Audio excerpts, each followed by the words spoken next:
Excellent. Okay. Welcome to topology. So we're going to be meeting Monday, Wednesday, Friday here. My Zoom, this is my personal Zoom, so that's what I'm going to be using for office hours.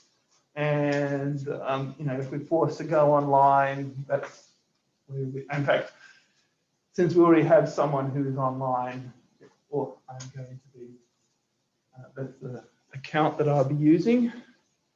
So you've all done foundations of math, and hopefully you've all got Munkras. Excellent.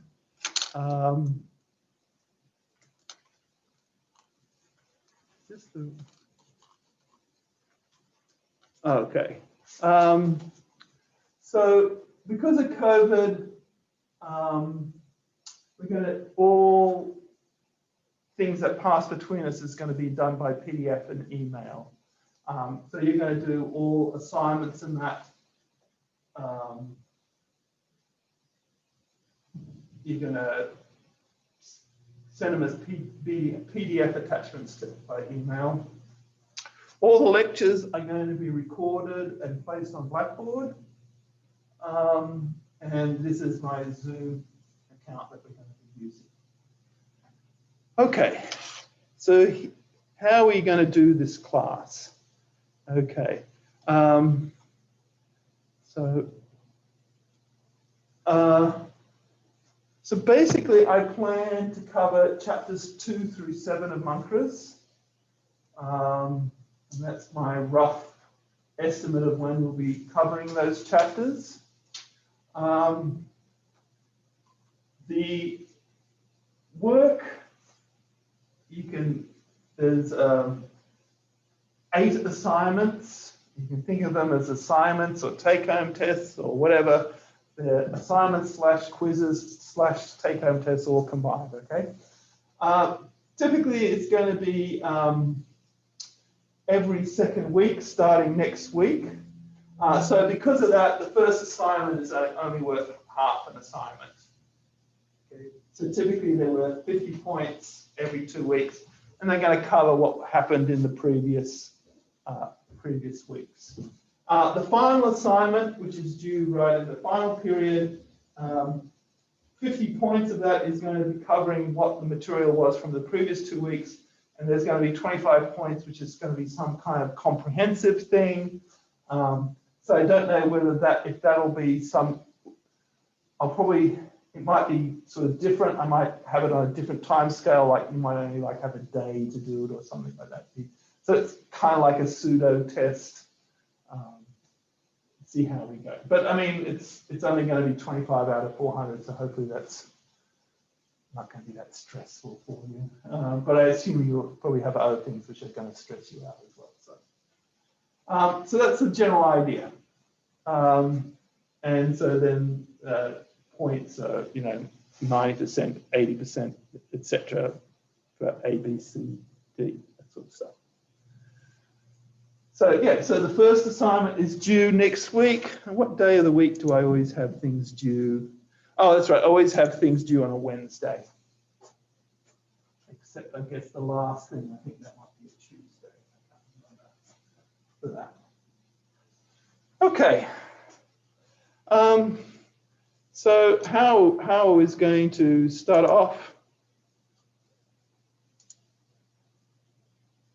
I know you've all done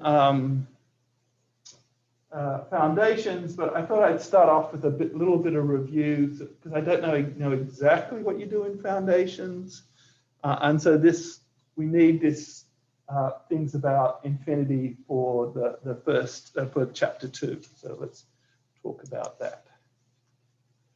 Okay. Now I need to stop the share. And I need to share that.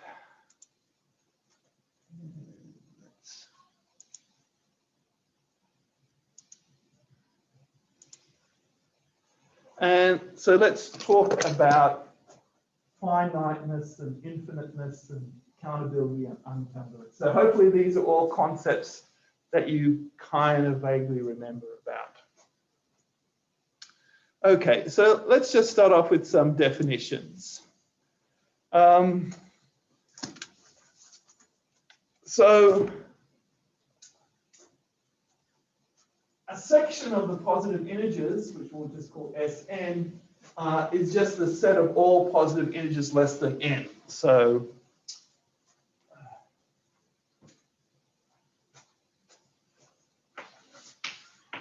it is a set 1,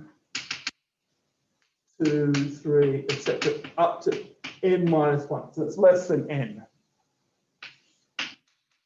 So can anyone tell me what S1 is? Empty set, exactly. So is this the same notation you used in foundations, or is that just thought through that through forward thinking? Ah, excellent. Okay, and so these things are kind of like the prototypical finite set, the set of the first couple of integers, and so this is how we're going to think about counting finiteness. We're going to think about counting as some kind of bijection. Okay, so we say that a set is finite if there exists a bijection from that set A with some section of the positive integers. Okay, so we've got A, so we're going to have an F going from A to up to n, and of course this is Sn plus 1. Just don't forget. Okay, and so this is what we're going to think about counting is that bijection. You know, like it's five people in the room, so there's a bijection between us between the set 1, 2, 3, 4, 5, and that set will just go, you know, assign you 1, 2, 3, 4, 5, and that assignment is also just me counting. So counting is that bijection. And people remember what a bijection is? What's the two criterion of a bijection? 1-to-1 or an injection, and onto or a surjection. Okay. So from this we get the idea of cardinality. Okay, so that's the size of that set. So if it's an empty set, its cardinality is 0. This set has cardinality n minus 1. This set has cardinality n. And we say a set is infinite if it is not finite. Okay.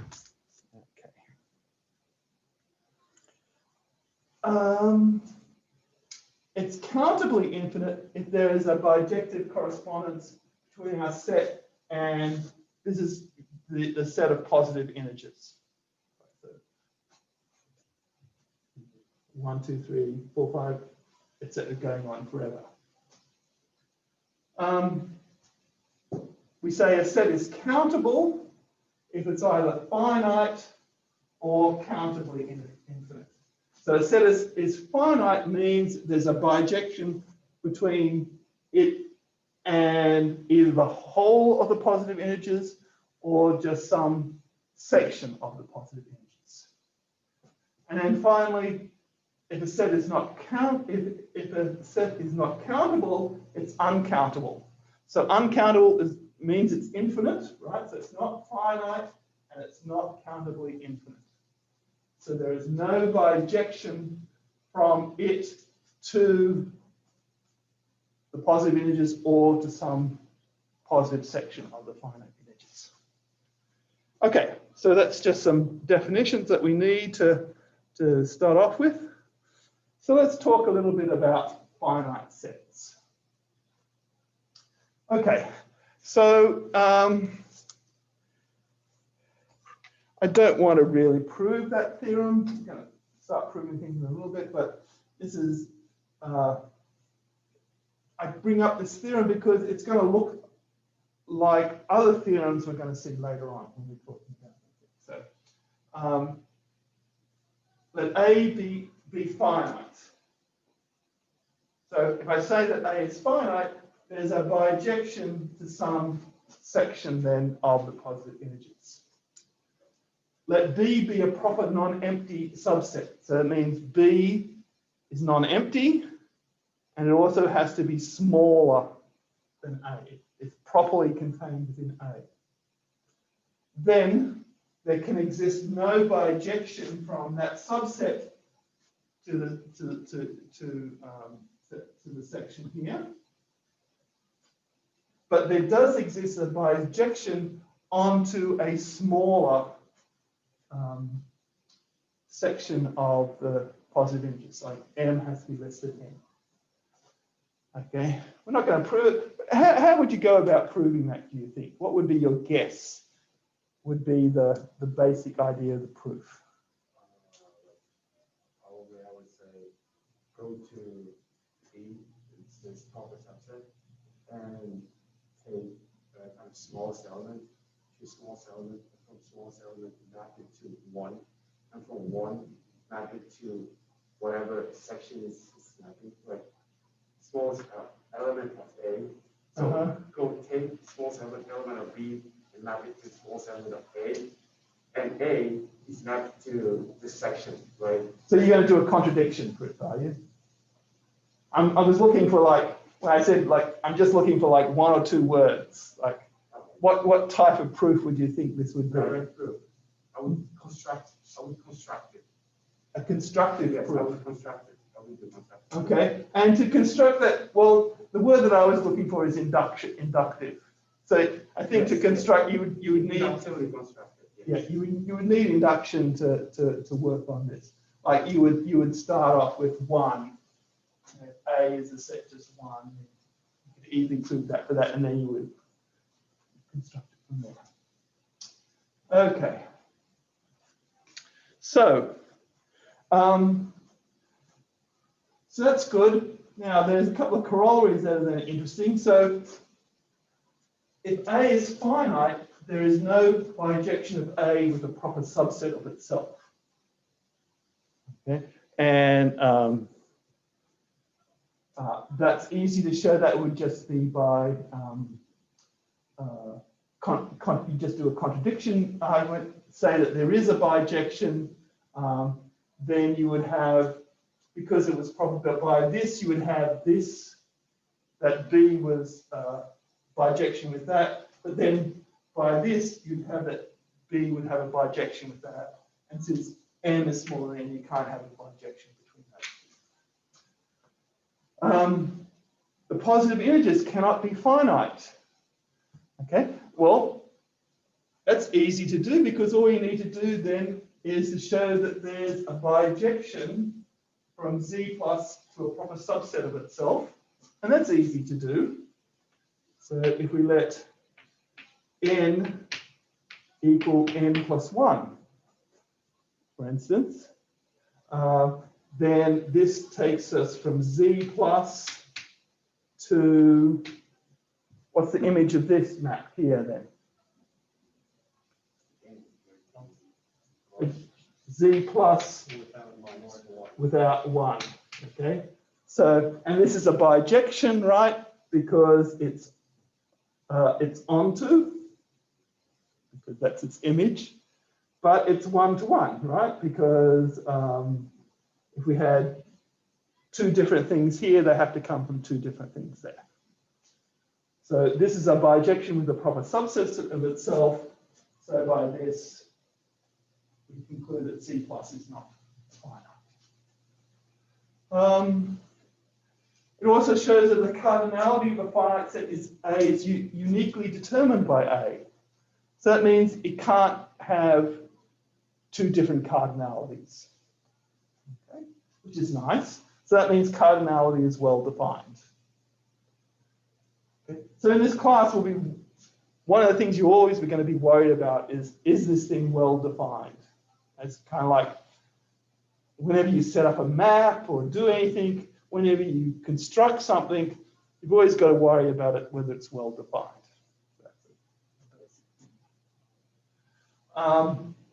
This is really just, this corollary here is just a restatement of this. If B is a subset of a finite set A, then B is finite. If B is a proper subset of A, then the cardinality of B is less than the cardinality of A. That's just re-saying what we said before. Okay.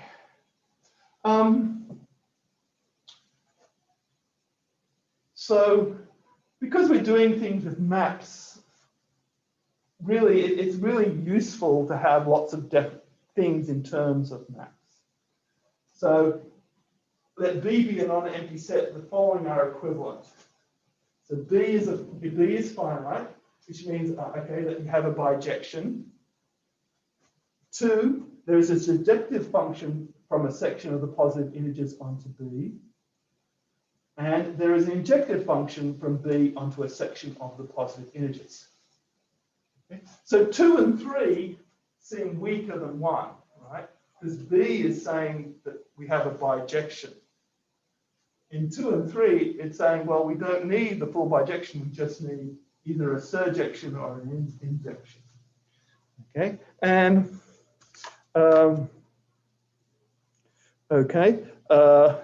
so 1 implying 2 is straightforward because 1 is a stronger hypothesis than 2. Why does 2 give us 3?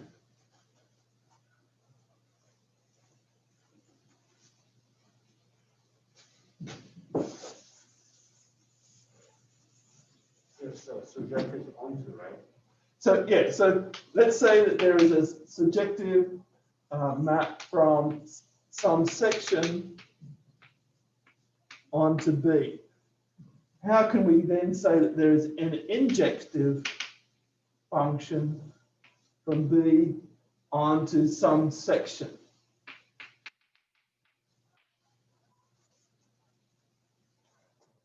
Okay, well, what can we do? Well, the only thing we can do is try and invert this, right? So let's define G of I to be F inverse of I. Why doesn't that work? Because you can have, like, it's not well defined. It's not well defined, right? Because it's just subjective. This is actually not going to be a single point. It's actually going to be a set. But it's going to be a non-empty set, right? It's going to be non-empty because it's surjective. So it's guaranteed to have something in the pre-image. So all we've got to do is just choose something. So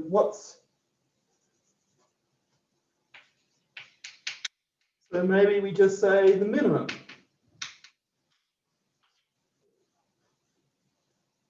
Okay, and so now it's well defined, right? Because if I doesn't equal J, then the inverse images are going to be non-empty sets, but they're going to be disjoint sets, right?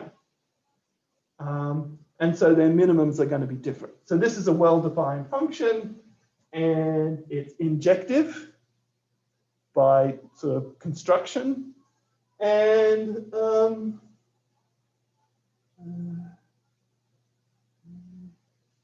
hang on, and it goes to some part of this. It doesn't necessarily have to be onto, but we didn't say that, did we?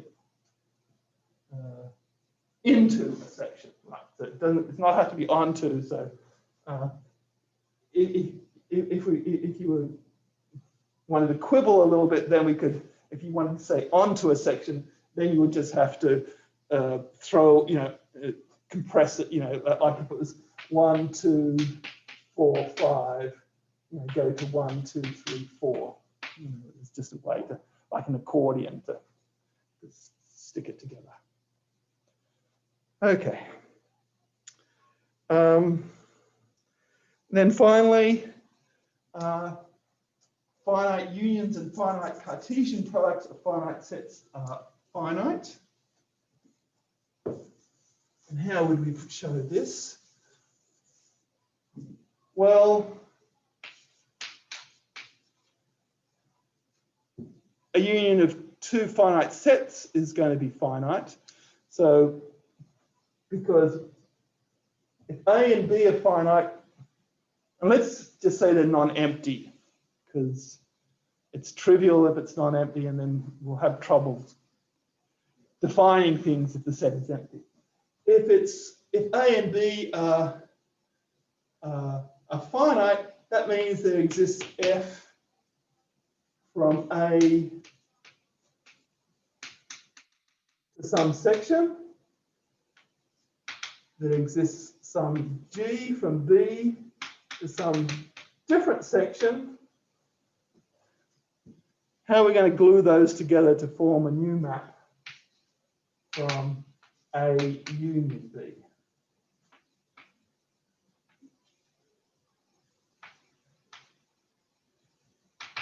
How big is A union B going to be? M plus N. Yeah. So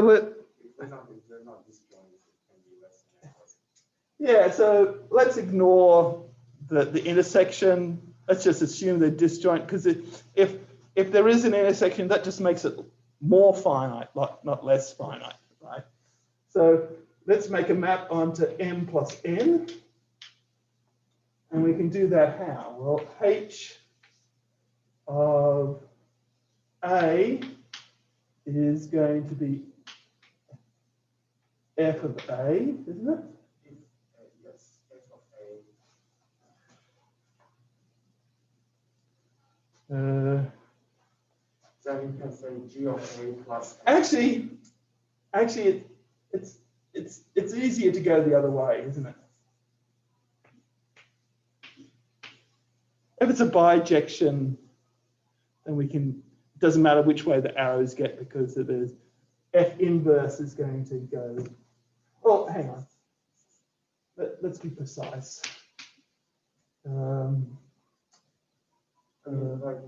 H of I is F inverse of I for I between 1 and N.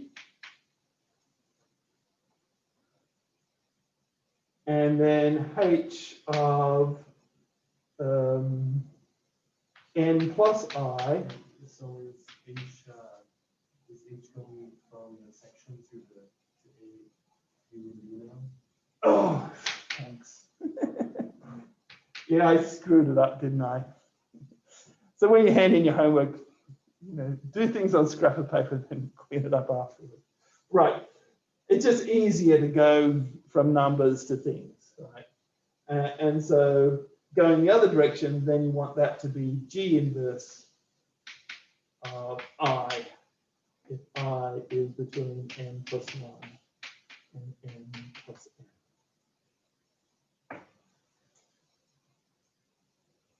Okay. What happens to all the stuff in B that gets mapped by G to like 1 through N? Oh, hang on, did I do this?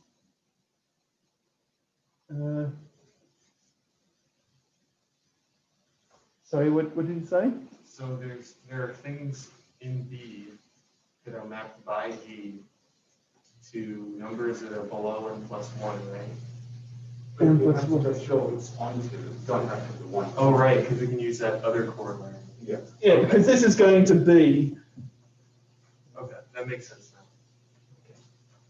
now. Okay, and then what about arbitrary finite unions? No. Well, the thing is that A union B, well, this is going to be a finite set, and so now it's going to be the finite union of two sets, and so you can just use induction. What about Cartesian products? Okay, I'll try to be more careful.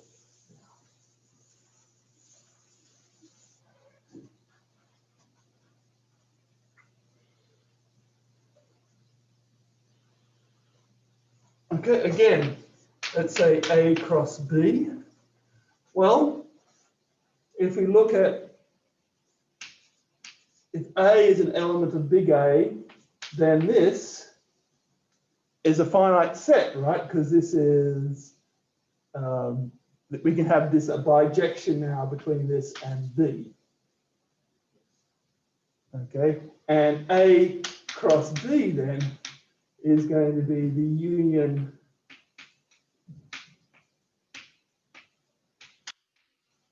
Cartesian product is then a finite union of these sets, of these finite sets.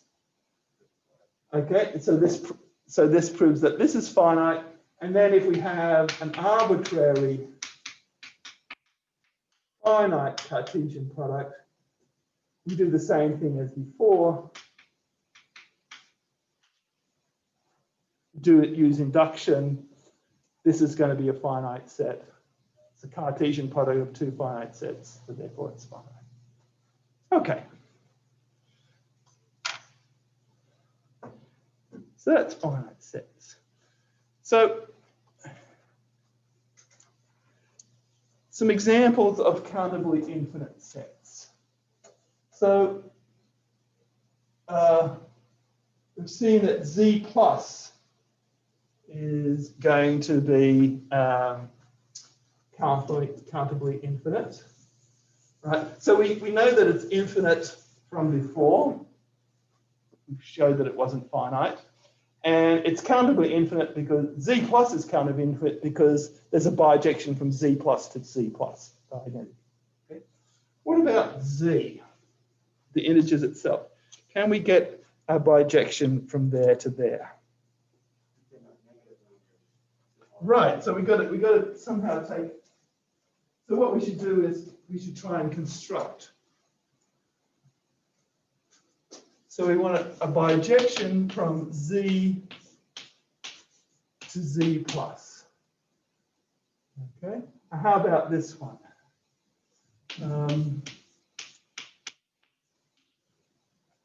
If n is greater than 0. Okay, so this takes all the positive integers to the even integers. So there's a bijection then between the positive integers and the even integers. And what are we going to do if n is negative? We want to send it to the odd integers, right? So we go 2n plus 1, you did you say? Yes. Or minus 2n plus 1. We are going to Z plus. Yes. Right? So 0 gets sent to 1. -1 gets sent to 3, -2 gets sent. Okay. So is this a bijection? Okay, it's well defined. We've actually defined it here. It's onto because this is all the even integers, this is all the odd integers, so it's onto Z plus.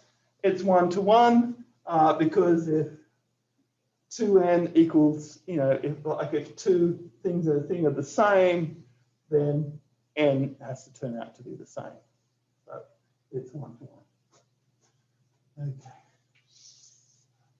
What about Z plus cross Z plus?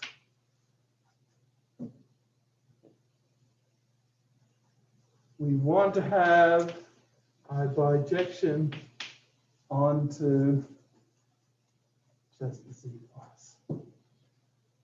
Okay, how can we do this? So we have to have some way of counting Z plus. So let's have a look at Z plus cross Z plus is this lattice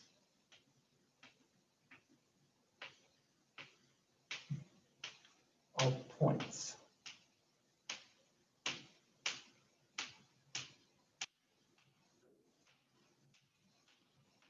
That's enough. It goes on for infinity. So we're going to have some way of counting them. So we're going to have some sort of organized way of counting them. Now, we can't count them by columns or rows, can we? Because if we start here, we start counting, we'll never get round to the second column. So we've got to somehow do columns and rows at the same time. Yeah, you have some sort of diagonal. So we have a diagonal. So maybe we start here, and then we can go here, and then here. Is this what you mean by a diagonal? Yeah. And we see that, you know, so this is 1, 2, 3, 4, 5, 6, 7, 8, 9, 10, 11, 12, etc. Okay. And okay, this looks like it's going to do the job. So that's a bit hand wavy. So we should try and make it a little bit more precise. So we should actually try and come up with a function then that will go from here to here. So maybe so we see what we're doing is we're counting these diagonal lines. So maybe what we should do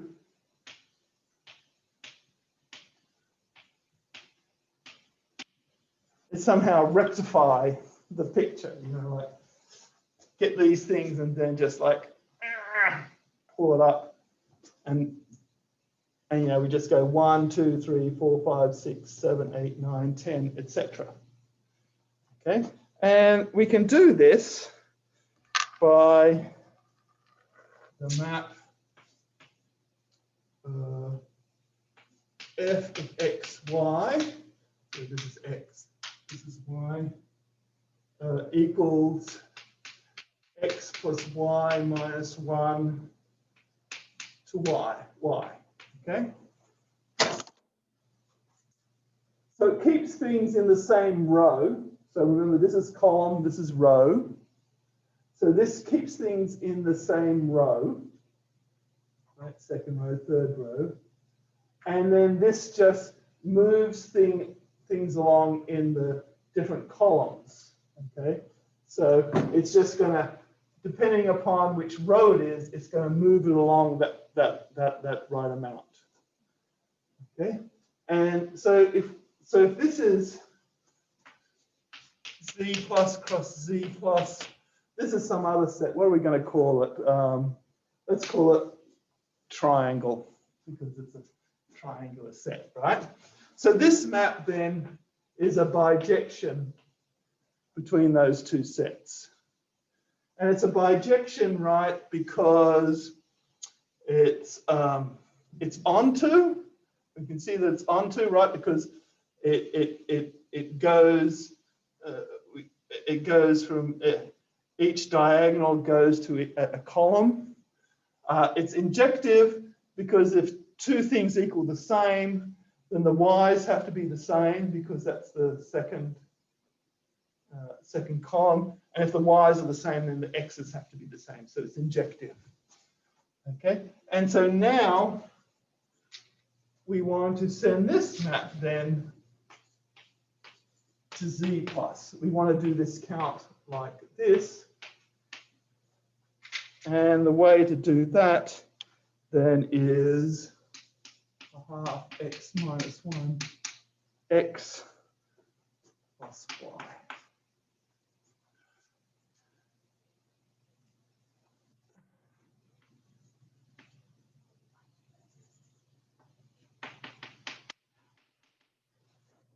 This then is a bijection between this set and that, and composing the two things together gives a bijection. Okay.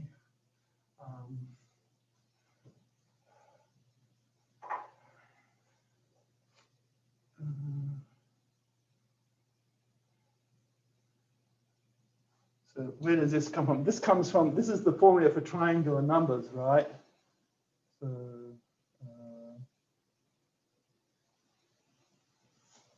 can't remember. Anyway, it can be checked to be a bijection. I don't want to worry about that too much. But anyway, so that does that for us.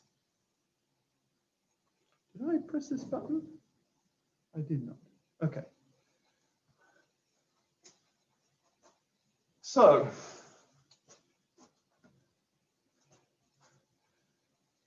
I want to have a look. Let's look at the next theorem, 7.1. So you notice that this is the analog of this theorem right here. So this theorem here, sort of related surjection, injection with the bijection.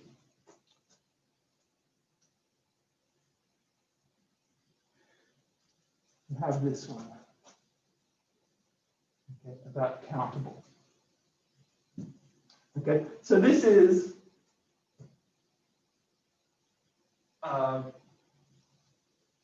this theorem. It's sort of like a follow-on from that early one I said, but where it just restricted to finite sets. So if B is finite, then this thing is true. But what happens if we've got something which is countably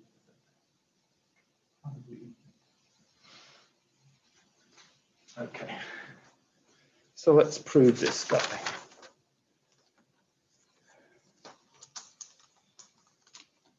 And it's a kind of similar kind of proof. This is such a pain, being restricted to this small area. Anyway.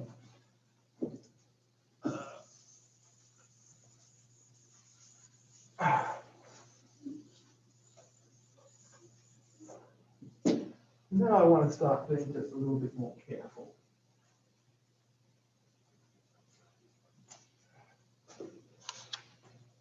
Oh, that's what happens. Okay, so I want to show that those things, the following are equivalent. So let's show that 1 implies 2. So let's say B is countable. Let's show that there exists a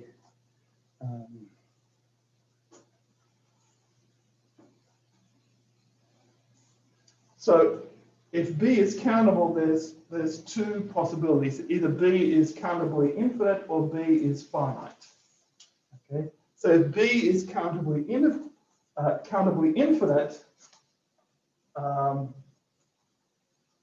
then there exists a bijection of B onto Z plus, and so in particular that is a surjection.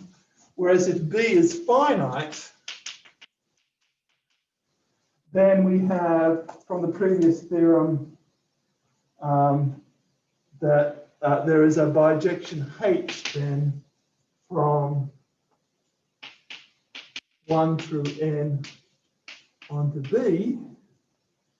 And well, how can we then turn that into a surjection from Z plus?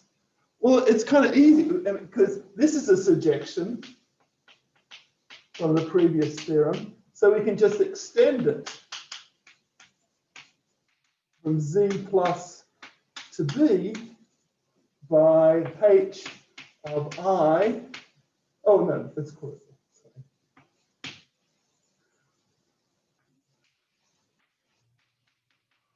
If I is less than or equal to N, and what should it send to if I is bigger than N?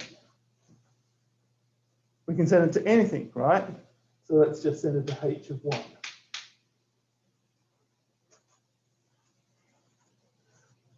And so since the first N numbers already cover B, then the thing already covers all of B.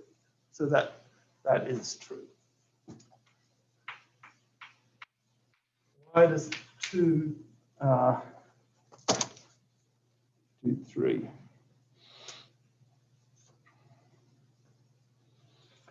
Okay, so what do we need? So we have a surjection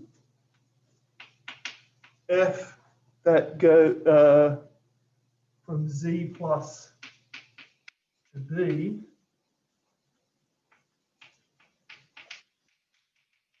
So we want to show that we have a G that goes from B to Z plus, which is an injection.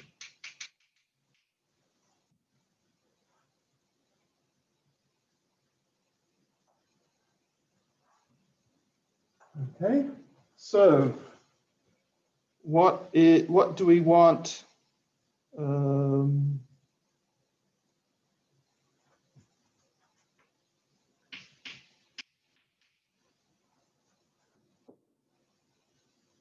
So how do we go from a surjection to an injection? Well, we did this already, didn't we? So we just look at F inverse of B.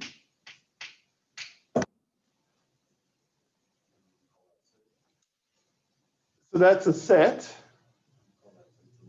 And we collapse it by, say, doing the minimum.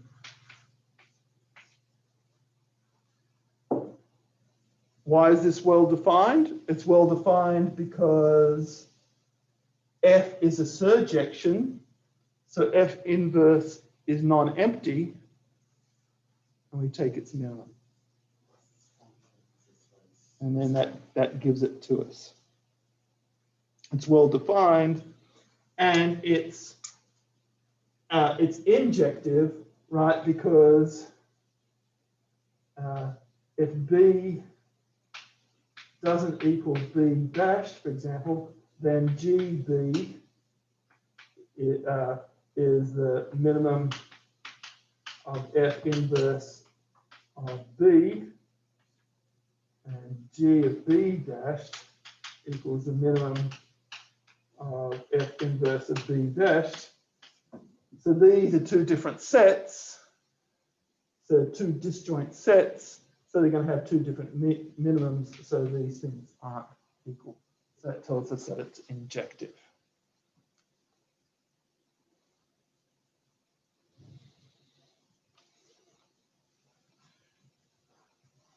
And then finally, why does 3 define gives us 1?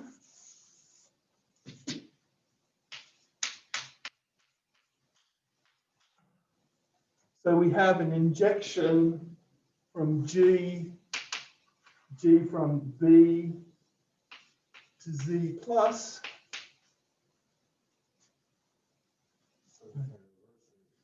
No, we're not going to reverse it. So it's an injection. So what do we know about an injection? An injection is always a bijection from the domain to its range. So we have a bijection between B and a subset, which is the range of the thing.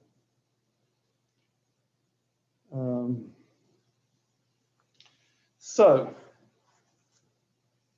if that subset, if that range is finite, then we're done. So the only thing left to prove is this lemma then. If C is an infinite subset of Z plus, then C is countably infinite. And that's so useful, let's just prove that separately.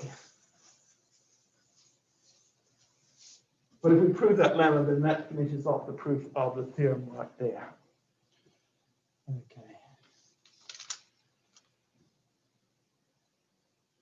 Okay, so we have a infinite subset of Z plus. So we want to show that it's countably infinite. So that means we want to define, we need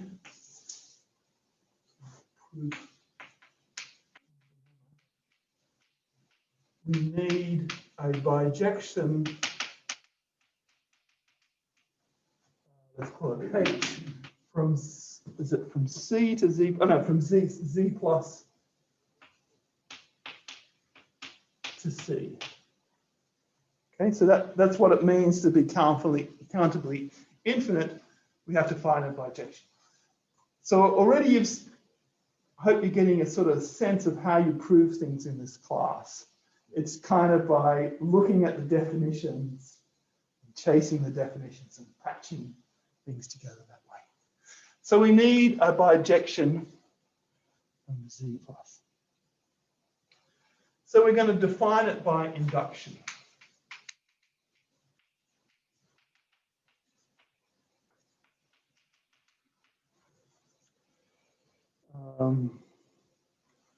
So we're going to let H1 be the minimum element of C.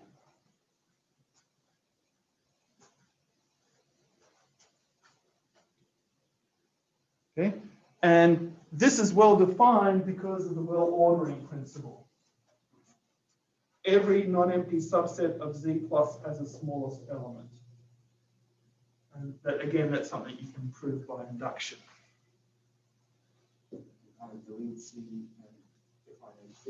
Sorry? So yes, so how are we going to define H2 then? Delete C and define take subset of it. So H2 is going to be the minimum of C Minus H minus 1. subtracted H1 from it.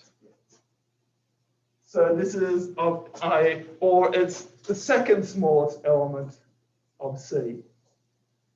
And H3 is going to be the third smallest. H4 is going to be the fourth smallest. And so what's the induction step? Say, if we assume H1 through Hn minus 1 defined, then we're going to let Hn equal the minimum of C minus H1, H2, all the way up to Hn minus 1.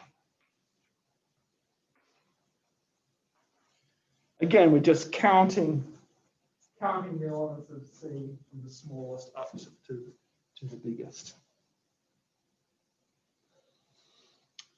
Okay, so let's prove that this is a byte. So this is a map. So firstly, it's well defined. Why is it well defined?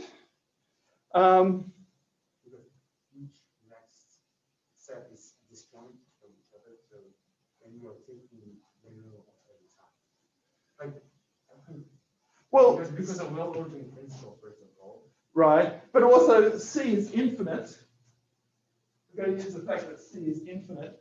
So if we take away a finite number of elements, we're still going to be left with elements to be able to. So the only reason why it cannot be well defined is if, for example, this becomes empty, that would hurt us. Are we using here optional choice or not? Sorry? Are we using optional choice here? Optional choice here or not? Maybe we are using, right? Because we're No, because we're looking at the minimum. So we're not making a choice. We're choosing the minimum. So this is an actual strong construction. So there's no axiom of. I mean, axiom of choice would be, choose one, first one at random, the second one at random, the third one at random. So that would be a different H, and we need the axiom of choice to define this, but we don't need the axiom of choice for this. Okay, so it's well defined.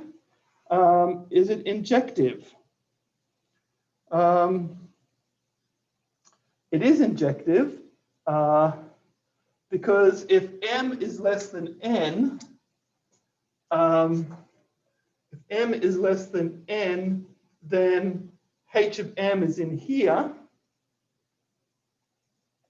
And so it cannot be in here because we're removing it from C. So therefore H of N can't equal it. Can't be the minimum element if it's not in the set. So it's injective and it's surjective. So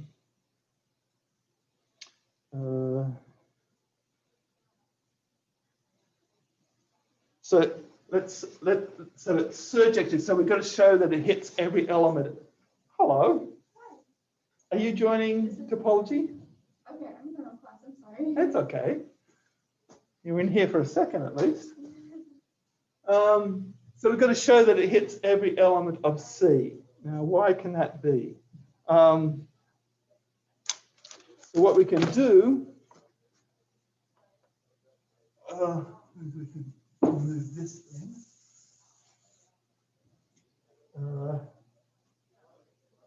If we let M equal the minimum of the X, the positive integers such that H of X is greater or equal to C.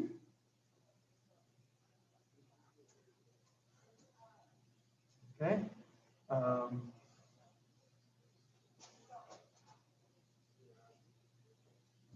So for for I less than m, h of I has to be less than c,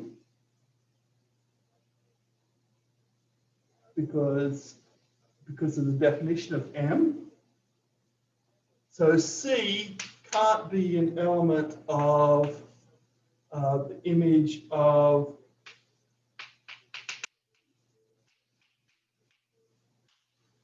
first m minus 1. So Hm is the minimum then of C minus H, the image of 1 to m minus 1. So Hm is less than or equal to C, but up here we've got a H of m is greater than or equal to C, so H of m has to equal C. So m is actually the thing that hits C. Okay, so that's good. So this gives us a nice criterion then. So instead of having to always come up with a bijection, we can make life easier if we can find surjections and injections which do this thing for us. Now, you might quibble a little bit about that proof because we define by induction. And you're not used to that, right? You're used to proof by induction, right? So that, you have some formula, you prove that the formula is true. I think we actually did do defining set by induction and that's here. Oh, great. Then I won't say too much about it. It's this principle of recursion. Okay. So that A be a set, then you have a formula that defines H of 1 as a unique element of A, and for I bigger than 1, you define H of I uniquely as an element of A in terms of the value of H for positive integers less than I, then this formula gives you a unique function from C cluster. So this basically tells you, yes, you can define things inductively. So we have recursion for, it's probably more correct to say that it defines things recursively. Now, of course, you've got to be a little bit careful because not all recursive definitions are well defined. And you can get into trouble by being self-referential. So this definition here was okay, right? There was no problem with this definition here. Hn be the minimum, right? What would be a problem would be if you define Hn to be the minimum of C minus H1, H2, all the way up to H.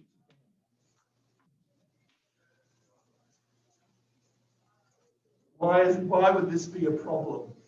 Because like if it's function call, for example, if the function call, you can call function itself again, it will be like infinite loop.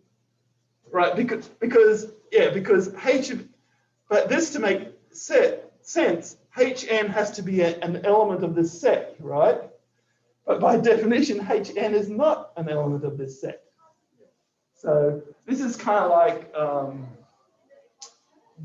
I am a liar sort of thing, like anything which is self-referential is going to be a problem. Like, It's not only self-referential, if you have even kind of a cycle in your right, well that's what I mean by self-referential is that cycle. So it refers back to itself at some point. So if you have a cycle, that's a self-reference. No, I mean, like, for example, if you think about recurrence as a graph, a cycle like self-reference is a graph. As a graph, I mean, graphs are it's a self-loop, and we're talking about cycle and self-loop, and your recurrence should be that directed as a graph, where you don't have any cycles. If you have any cycle, you will just No, Okay. what I'm saying is, in your particular reference here, your cycle is only just one node. You are coming from one node and But yeah. what's the yeah. time, by the way? I think it's 4. 25. Okay, so, okay, well then come up and since it's end of class, you can explain it to me. So, like, if you have a node here, what you're doing here, this is HN referential to itself. Like, it can be the case that you will have a lot of graphs that you doing references here.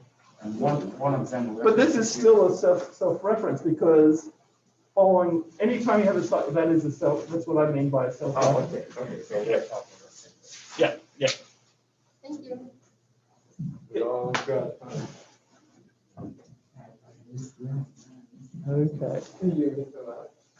Okay. Just drawing yourself.